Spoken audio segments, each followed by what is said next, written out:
Hi and welcome. Iris Benrubi here, your host for Building Relationships in Isolation. And today I'm really excited because I've got a special guest that I've interviewed before. I've got Dr. Marc Gafni. Welcome. Thank you, Iris. It's great to see you again.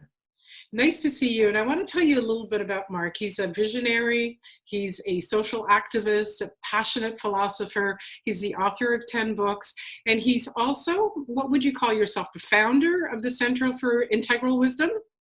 Co-founder with my friend Ken Wilbur and Sally Kempton and Mariana Kaplan. And, I'm co-president with Zach Stein. Kirsten is our awesome executive director. Right, where it's a great unique self-symphony with several dozen thought leaders. I was privileged to initiate it. Zach Stein and I are co-presidenting it. And there's Kirsten is a fabulous group of human beings who've actually paradoxically, what we've been involved with the last 10 years, Iris, is looking at how catastrophic risk was going to begin happening and why we actually need, in response to it, actually a new source code. In other words, just talking about changing this structure or changing that structure is not going to work. What we've been saying for a decade is that there's going to be a series of catastrophic risks. Those catastrophic risks are actually dress rehearsal for existential risk, right, of a more severe nature, and our ability to move through it, to navigate this moment between utopia and dystopia, which is really where we are. We're at a particular pivoting point in reality. Depends not just on, although science is important, the exterior sciences, vaccines or not vaccines, all the different structural issues. But we also, in order to enact what we need to enact, we need actually a new constitution. A new constitution for what it means to be a human being. What's our narrative of identity? Who are we? What's our universe story? Who are we?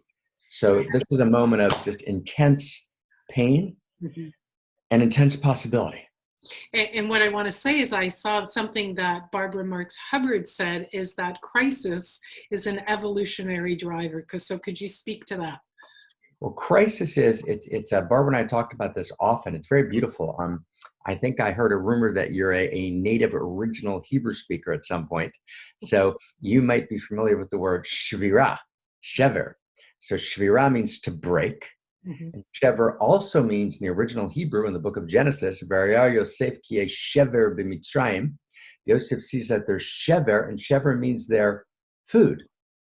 Right? In Tanakh, right, in the Bible, it's also food means nourishment. He sees there's nourishment. So shvira, the crisis, the breaking, right, also has with it a dimension of shever, of nourishment, of possibility, or a different way to say it is emergency generates emergence, right? That's actually the nature of reality. Now, where Barbara and I merged memes in this phrase, crisis and evolutionary driver, is Barbara's very beautiful phrase. And I appreciate you evoking Barbara, who was and is my evolutionary partner, and we just did the first year anniversary of her passing, and we did a big memorial service at One Church, Many Paths, One Mountain, which is our weekly broadcast that I did for a couple hundred weeks with Barbara, and we're now moving forward in a big way. But what I tried to add, and the way we merged memes and tried to deepen that, and this is really related to your topic today, Iris, is that what's the nature of the crisis? So let's add 2 sentences. Every crisis has 2 dimensions. It's a crisis of intimacy, and it's a crisis of imagination. That's unbelievably important, right? And that's not a homiletic idea. It's not a metaphor. It's not mythopoetic. It's actually the structure of reality. So, and as if you have single-celled organisms, and they're in an oxygen crisis because they don't know how to create intimacy with the environment, what they do is that crisis of intimacy generates the explosion of a new birth of life, which is multicellular life. We move from eukaryotes to prokaryotes, from prokaryotes to eukaryotes, right? And multicellular life is the next leap on the evolutionary chain that generates you and me, right? So our crisis, whenever you have a crisis and it's real, it basically goes like this: 10 seconds and back to you. Step 1, reality is relationships at its core. That's what reality is. But again, not homiletically. right? Not mythopoetically, for realsies, or ontologically, for real. Reality is all the way up and all the way down. Reality is relationship. Step one. Step two, right? Every crisis is a crisis in relationship. Step three, the crisis in relationship generates an evolution in relationship. So evolution is the evolution of relationships, right? So a crisis of intimacy means it's a crisis in relationship. So what do you need to do? You need to reimagine your intimacies. You need to reimagine, right, relationship. And I believe when you and I talked the last time, we talked a little bit about a book that's going to come out in a few months, Role-Mate, Soulmate, and Whole-Mate. At these three levels of relationship, there's a crisis at the soulmate level of relationship. Reality is relationships, right? Subatomic particles come together to create an atom. Atoms come together, relationship, right, to create a molecule. Molecules come together to create a macromolecule. It's relationship. Crises in relationship generate new configurations of intimacy. So we need to now reimagine relationship. And now that we're in lockdown in many parts of the world, so that's a whole new place to reimagine relationship from, right? So I wanted to give us the widest context for this conversation. It's not just a detail happening. This is actually a moment of crisis, but it invites an evolution of relationship on every level. Yeah, Wow. I can speak from my end in that this whole lockdown has just created a slowdown in my life and a beingness with the family together and meals and walking in nature, something I never had time for. I was always busy. So if we start to look at, let's start from the perspective of people who have worry, concern, finances, the economy, their own income that's either drastically reduced or non-existent, that are feeling that anxiety, that fear, that concern, the stress. How would you address that? It's a beautiful inquiry, and it's a critical one, Iris. And maybe let's go back with just one short step.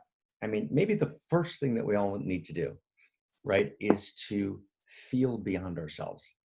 That's step one, right? In other words, we're in a moment of there's 2,500 people still dying a day. That's a 9/11 every day. And strangely enough, we get jaded very fast. We get used to it. We were moved by it a few weeks ago. Now it's just happening. And so we could just take a moment just to breathe with all the people who can't breathe, right? It's a respiratory element, right? In the original language that you and I are familiar with, right? Soul and breath are the same word, neshama, neshima. So let's just take a second maybe together, and anyone listening, right? Let's just breathe. Let's take 3 breaths and just breathe into anyone who can't breathe now, right? So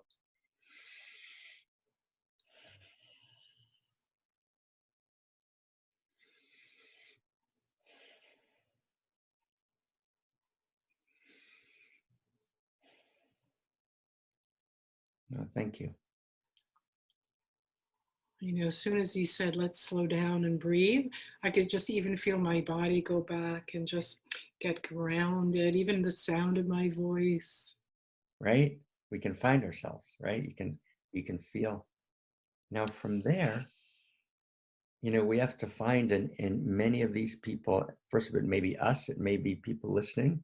There are 26 million people who've applied for unemployment. That's a big deal, right?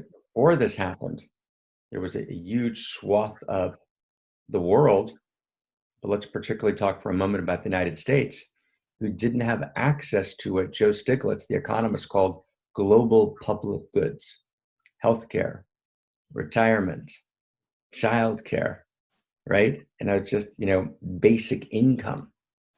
So America, for good reason, and here we got to be careful of neoliberalism, America's funded a huge part of the world. And America has poured money into NATO, poured money into defense. America's done more funding of the world than any other country. And so I'm very wary about a kind of neoliberal or alt-left anti-Americanism. America's done great things, and let's be proud of America with all of its flaws, right? God bless America, right? In a deep and beautiful way, and because of all that funding and because of structural flaws in our understanding of who we are, America has not afforded basic human dignities to huge swaths of its population. And in that sense, America has been moving towards being a failed state, right, for quite a while. That's now amplified and exacerbated, right, by Corona. But not only America, the entire system of reality has been an extended, what David Snowden calls complicated system, right? And the way I understand that is it's a system in which there's no allurement between the parts. This is part of a larger conversation, a complex system, right? Brazilian rainforest. There's allurement between the parts. We're inherently connected to each other. Complicated system, a Ferrari, right? There's no allurement between the parts, so it breaks down easily. So we've optimized for complicated systems because we've optimized for quarterly reports and efficiency. And we haven't optimized for resiliency, which is another word for love, right? And care, right? And nourishment. And so the second thing is just to feel, wow, right? Lots of us are facing huge financial pressure. For lots of people, 80% of America lives from paycheck to paycheck, kind of almost an unknown fact, right? And so there's enormous, Maslow level 1 pressure, people's lives, small businesses, the amount of small businesses that are going under that will never start again. They'll never start again. They won't be able to get the capital together, right? The laying off of workers, the levels of devastation and the cascading implications of that devastation for generations. Right? And so what's going on here is, right, it's not like, okay, it's a quick fix, right? The fragility of the system has been exposed, and there's an enormous toll, right, in human pain and suffering. And so that's real. That's real. Yeah. From there's also blessing, right? And, I actually like that, old phrase that, my parents used to use, which I kind of hated when I was a kid. It seemed like such a tacky phrase, but as you get older, that phrase, it has a silver lining. Remember that, right? It's got a silver lining, right? So there is a silver lining here, right? And that is that in this breakdown, there's an invitation for a breakthrough. And the breakthrough's fundamental. It's both collective and personal. And it's about re-asking the big questions of life. Who am I? What am I here for? Right? The music stopped. Right? We thought it was too big to fail. Right? We thought it could never fail, but it's not too big to fail. I mean, I've been crying for 10 years it's going to fail. Right? And everyone kind of laughed at me like, whatever, give us the spirituality stuff, give us the nice dharma. No, guys, don't you understand? It's going to break down. Right? And I would have been delighted to be wrong. Right? For sure. But it's not just, we have to actually now fix it at the core. Right? The New York Times, I don't know, just had a piece, Iris, about a week and a half ago. It was a beautiful piece, and it was their best attempt. They couldn't quite get there. But they asked the question, we need to ask what the country owes its citizens, what the corporation owes its employees, and the most poignant, and what we owe each other. But of course, then they said, well, how are we going to know that? And they didn't quite have an answer, right? And you can only know that if you have a narrative of identity. Who am I? Right? Who am I? And that's what we need to be doing in this moment. We need to be surviving. But we also need to be having conversations that we haven't had with ourselves and with our beloveds and with life itself.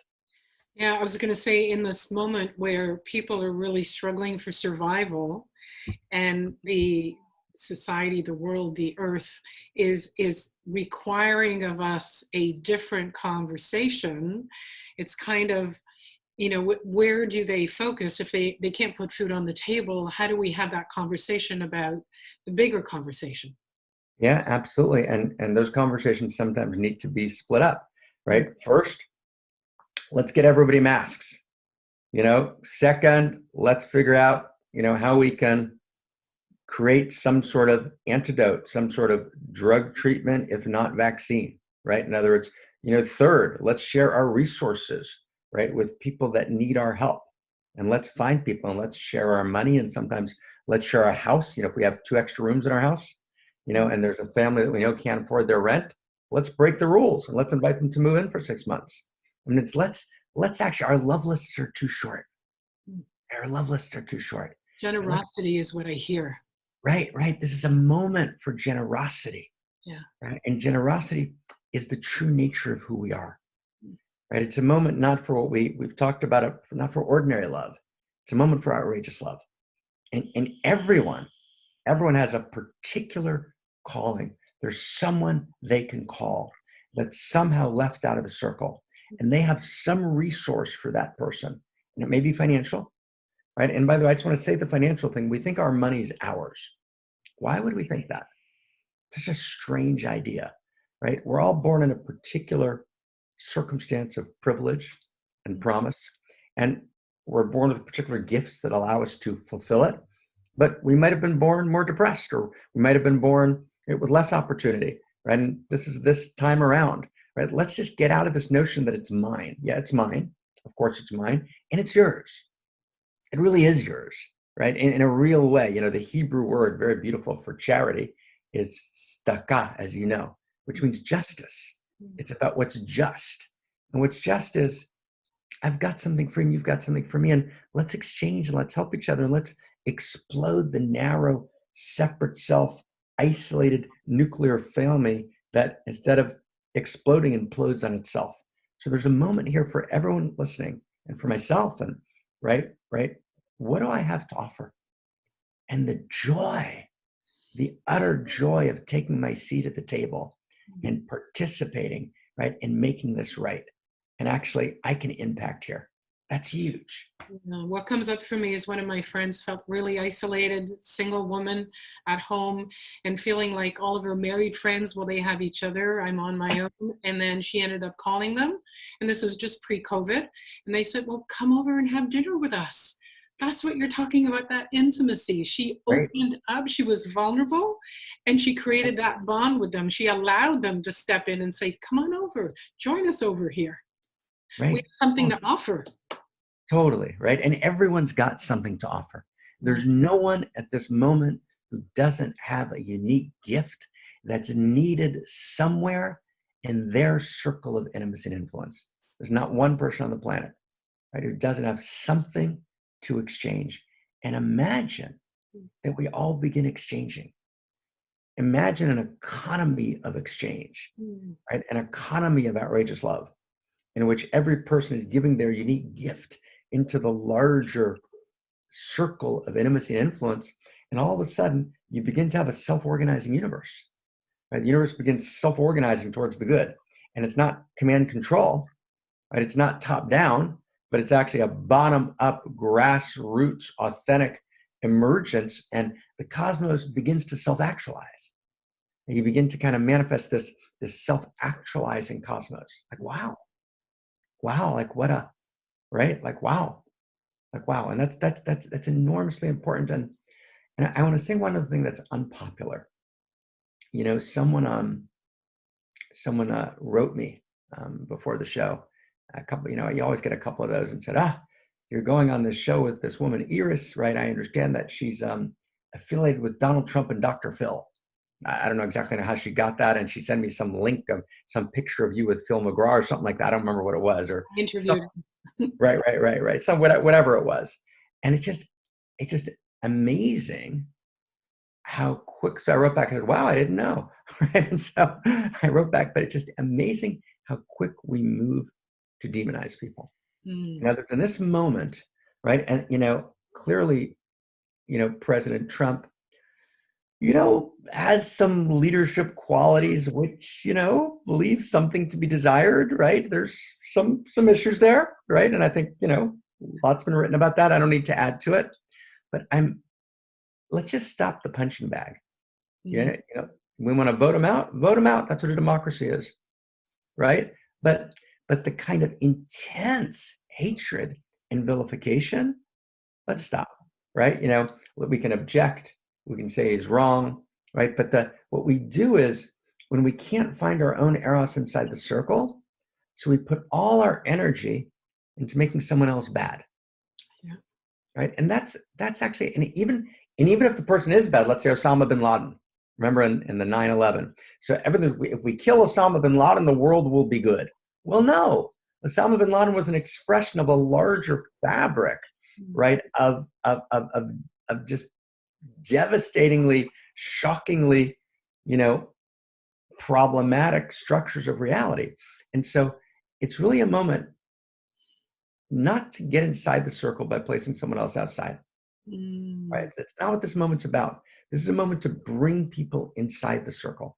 And I wanna just do something, just surprising, right? Because most of my friends are neoliberal, and most of my students, I want to do something surprising. I want to invite and thank President Trump for all the work that he has done. Right? In other words, whatever he's done wrong, which I'm sure there's much of, he's tried hard. He doesn't hate people, right? He wants people to get better. It may be above his pay grade, it may not, but let's stop the demonization. Yeah, so let's talk about the practical. I mean, we've got all kinds of comments here from hello and love from the UK and love from Germany, and bring people inside of the circle. Yes. So if we're going to bring this down to the practical for the people who are listening to this interview, what is the practical way we can start to bring people into the circle? Yeah, I'd say three things. One, I would say step one, use this time to bring a part of yourself into the circle that wasn't in the circle. I give two practical ways to do it. Okay, is that okay? Can I jump in? Two practical ways to do it, okay? Way one, what part of your personhood have you split off? A dimension of your greatness, a dimension of your creativity, a dimension of your vulnerability, right? This is a moment, and you were talking about the slowing down, right? Right. So this is a moment to actually bring into the circle part of yourself that was split off. One. Two, everyone has a piece of unfinished business. That's also outside your circle, right? It's a beautiful phrase, unfinished business, right? So you have a piece of unfinished business you didn't have time to finish, someone you didn't apologize to, someone you needed to actually write a letter to, right? Something that's right. And everyone can find immediately when you say unfinished business, everybody knows what it is. So get that unfinished business finished. That's a big deal. Okay, so those are the first two steps. So let me just say one thing. It's the things that we've put up on the shelf, to take them off the shelf and have an opportunity to integrate. Totally, right? This is time to bring that which has been split off inside, right? And then number two, and this is a big deal, I would invite everyone, we're at a moment where everyone's talking about dying, but no one's talking about death, right? Right, there's all this talk about dying. Well, let's talk about death. Right now, of course, in this moment, we have to actually challenge death. We have to stand for every life, right? Absolutely, that's a given. We stand with radical activism, and we bow to the doctors and nurses and healthcare workers and grocery workers and postal workers, and absolutely. And just feel how shocking it is that, again, there's all this talk about dying and no talk about death. So this is a moment, and this was a ritual in all the great traditions, to experience the day of your death. It was in the Tibetan burial grounds. It was kind of core to the tradition, right? In Talmudic traditions, in Kashmir Shaivism, right? In native traditions, Aboriginal traditions, you want to die many years before you die, right? There's actually a moment in lockdown to experience your death. And the way to do it is simply go to the day of your death and look back and try and find, what do you desperately want to have done? Right? So literally go forward in a kind of meditative process till you're actually at the day of your death. And then look back and say, okay, what didn't I do? Right? From this very deep internal place. And actually write down what you didn't do. Right? And that will allow you to chart the next step of your life. So this is a moment to actually do this gorgeous practice of the great traditions, enact the day of your death in order to be reborn, right? In order to come alive. We almost never have that opportunity. And there's nothing more frightening than dying before you've died. And that's what the great tradition said. If you want to face death alive in the sense of your aliveness, right? You want to face death without a debilitating fear, then you have to have fully lived, right? It's our unlived life that creates the fear of death. So this is a moment to claim that. That's another practice, just a genuine practice that I would invite everyone to do. This is the moment to be reborn, and we're reborn by considering our death, right? In a very real way. So one more thing. and this is about death as well. You know, there's a mythology around death, right? And the mythology is, and it comes from dogmatic materialism, which has no evidentiary basis, which is that when we die, it's over. I just want to say it simply and clear, that's just not true. There's enormous amount of evidence, both in the great traditions and since the British Royal Society was founded in, I don't know, 1885, and then the American version was founded by William James. We actually have about 130 years of documented, careful studies, from 3,000 documented cases of Ian Stevenson on reincarnation to, very, very careful studies by, for example, David Ray Griffin, who's the great Whiteheadian scholar, who wrote an important book on chapters 3 to 8 on the evidence for life after death. Right? There's an enormous amount of documented, cross-culturally checked histories that never existed in history before. We didn't have the ability to do this 300 years ago. We had anecdotes from different cultures. People don't realize this. People say, oh, that's pseudoscience. It's not. Or they have an a priori rejection. But actually, if you study the evidence, right, it's crystal clear today, right, that there is some continuity of consciousness. That's a big deal, which means you might want to rechart your life, because you actually begin to realize, oh, this is a dress rehearsal. That changes everything. I was working the other day, Iris, with a beautiful couple. And I said to them, you think this is about getting your couplehood well in this life, which is true, but it's about something much deeper. You're actually painting your image on the throne of reality, right? You're actually, the way you do this relationship is actually determining the whole trajectory of the next and the next and the next, right? You're actually charting your path. So this is a moment to actually state clearly and unequivocally, it's not over when it's over. And that's not a superstition. It's not a myth. It's the best empirical evidence we have available today. And people are afraid to say it. So let's say it. Yay, death is a night between 2 days. It's a what? Say that again. It's a night between 2 days. Oh. Right? Death is a night between 2 days. And that's a big deal. And you notice, Iris, no one said it. I mean, we both must have read between us 5,000 articles, right? We read all the time, we're reading. No one's actually, and this is what's missing, these gaping holes in culture. Everyone's talking about dying. No one's talking about death. What happened? Wow. And so let's you and I together, and everyone listening, let's be the priests and rabbis and imams and, clerics and medicine men of culture. And let's speak it clearly, right? And it's a much bigger topic we could talk more about, but actually, the reason I came a minute or two late is because I kind of stopped everything these 2 weeks, and I've been working kind of day and night, among other things, and trying to get a quick 30,000 word book out on death. So people would actually have a guide. So I'm thinking about that now. And just in response to this gaping hole, people are dying. We need to talk about death. Like, wow. Yeah, and that's what I hear when, just before you got on, I was talking about one church, many paths, one mountain. Yes, our broadcast. Yeah, is bringing everyone into the circle, regardless of what your path is. When I read that the first time, I thought, wow, that's amazing. It's an invitation to not split off in our different groups, but actually bring everyone together. I love that. Right. It's beautiful. I mean, Barbara and I were so excited about it. One church, many paths, one mountain, is the realization that which unites us is so much greater than that which divides us. Right. And that we're part of a new story, and we need a global ethos for global civilization. But let's talk about something else, because I know that whenever we talk, my job in the world is to go wide and try and create the widest context. And you always bring me back to the practical. So I'll surprise you. Let's go back to a practical right now. What happened to Gafni? Right. What's wrong with him? You must have a temperature. Right. So let's talk about loneliness for a second. Yes. That's a right. Yes. Right. People are lonely. Yeah. Right. Right. Just people are lonely.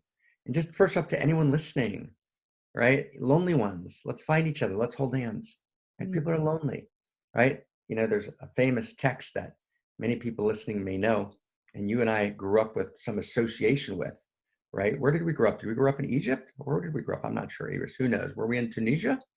Are we Australian? I'm teasing you, right? But we both grew up with a relationship to biblical text a little bit in our culture. And there's a text which says, that was a little deadpan. You try deadpan, person looks at you and says, what's he saying? What's he talking about? Right? The text is, Lo tov heyot ha'adam levado. Mm. And it's not good for the human being to be alone, but really levado means lonely. Mm. It's not good for the human being to be lonely. Mm. So loneliness is powerful, right? Yeah. Right? I mean, it's a big deal. And to find Maslow's hierarchy, right? The second level is that need for connection, the belonging. Right? There's deep need. You remember that movie on Let's Send Him a Blessing, because he came down with COVID, to Tom Hanks. Remember that movie that Tom Hanks did? Oh my God, was it 20 years ago? I can't believe it. I remember anything from 20 years ago. But Tom Hanks did a movie called Castaway. Oh yeah. Right? Yeah. Was that a great movie? Right? Wow. And so there's this guy on an island, right? And he's actually made it. He's worked the survival thing. He's on this beautiful island, Caribbean. I don't know if it was Caribbean, but it was South Pacific, I think. But the point is, it was completely beautiful. He worked out survival. He had beautiful sunshine, great beach, lots of whatever fruit there happened to be on South Pacific islands.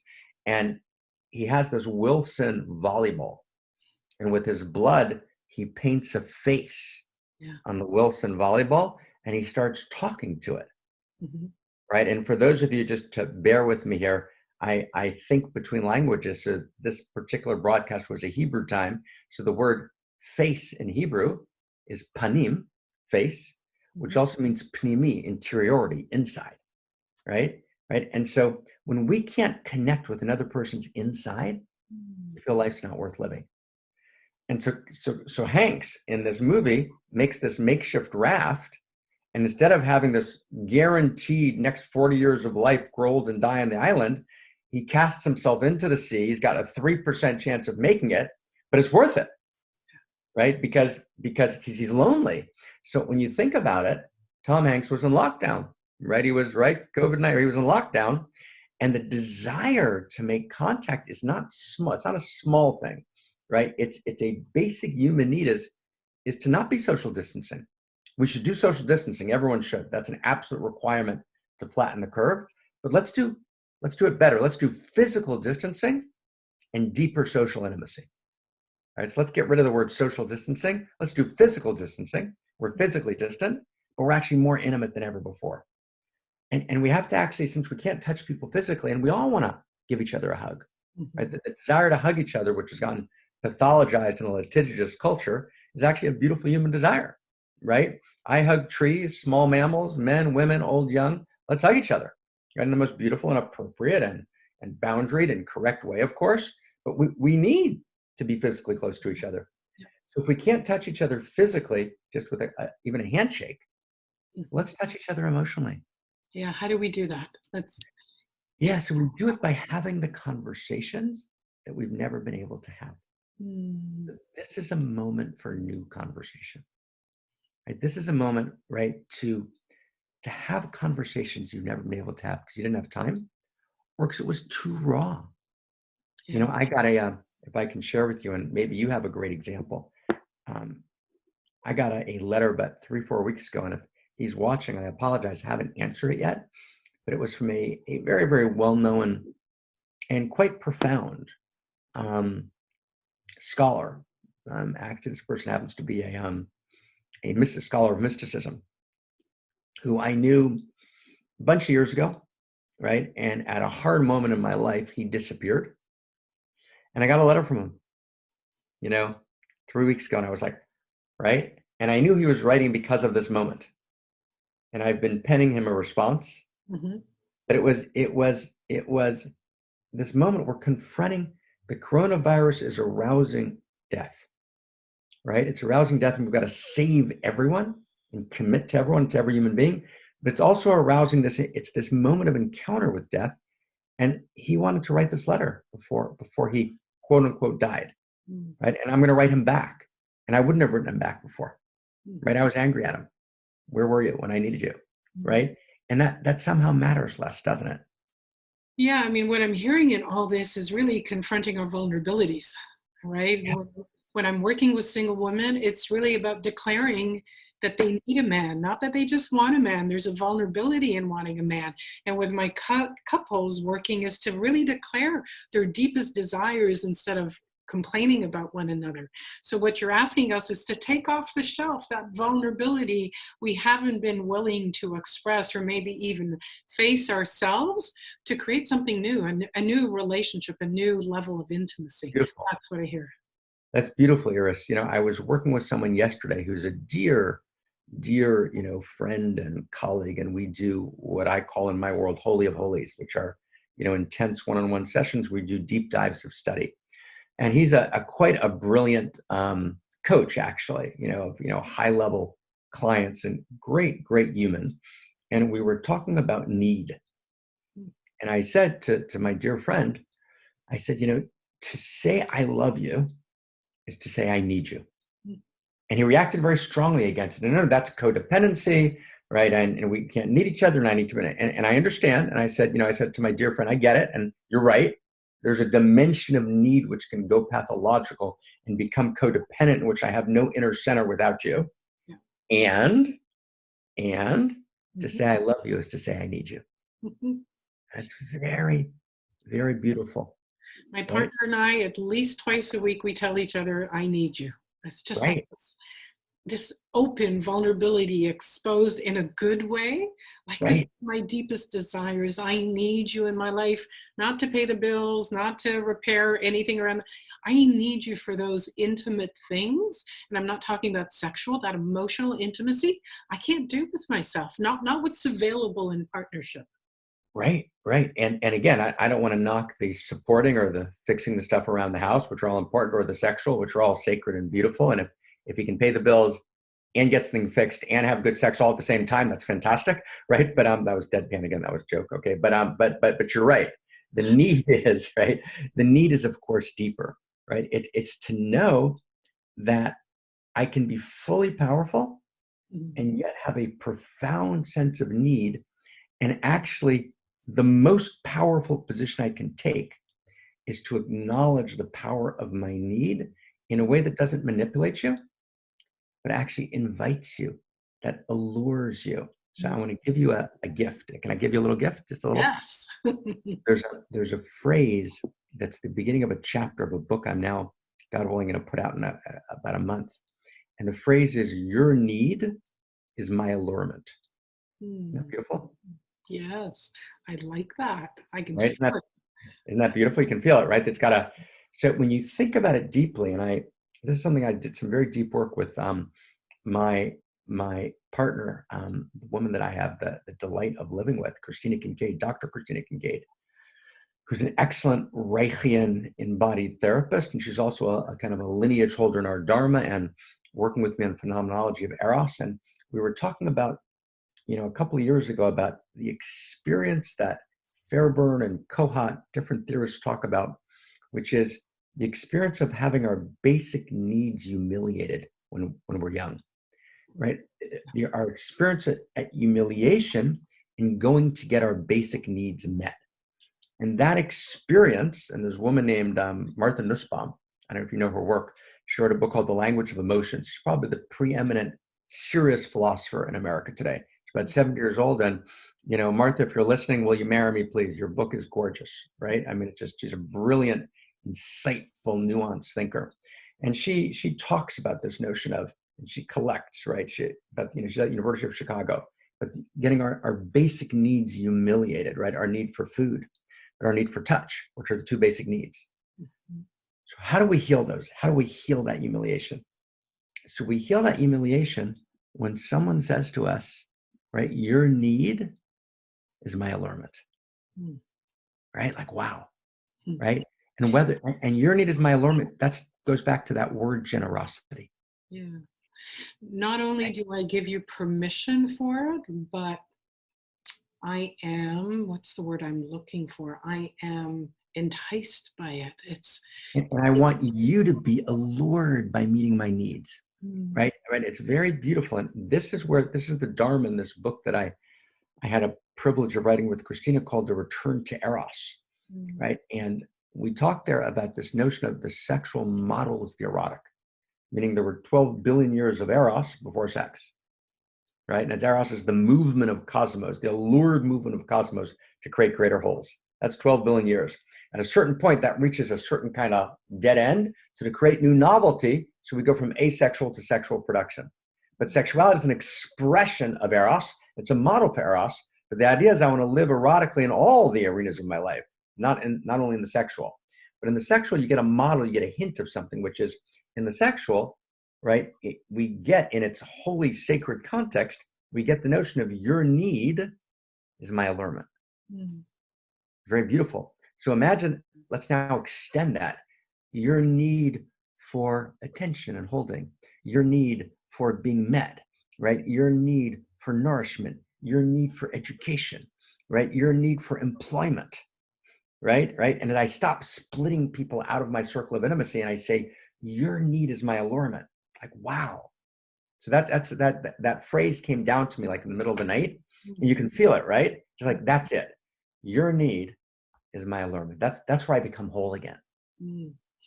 I love that. And I know, Marc, you've prepared a free offer for our viewers. Could you speak to that? I did. Well, that is awesome. That is awesome. That is fantastic. I'm going to look in the chat box and see what appears in magic. What is, right? The free, I think the 11th hour. We did the 11th hour, right? I wasn't sure which one we did. I know Kirsten told me we did one of the two. Oh, that's such a good choice. Kirsten's always so much smarter than I am. Kirsten's a great scholar and thinker, and a lineage holder in this Dharma of unique self, and an excellent coach, and a brilliant executive director. So I couldn't say enough good things about Kirsten.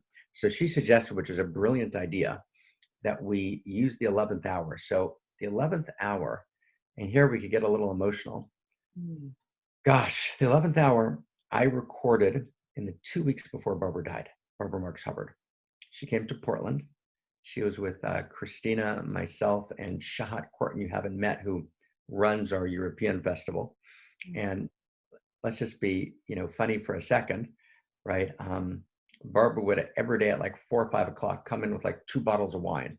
It's cocktail hour, right? I would keep writing, but Christina and Barbara and Shahat would, right? They'd be doing cheers and salutes. In the middle of all that, we recorded this unbelievably poignant, beautiful, and really groundbreaking program. And it was the place that Barbara's kind of passing the baton. It was a very emotional time.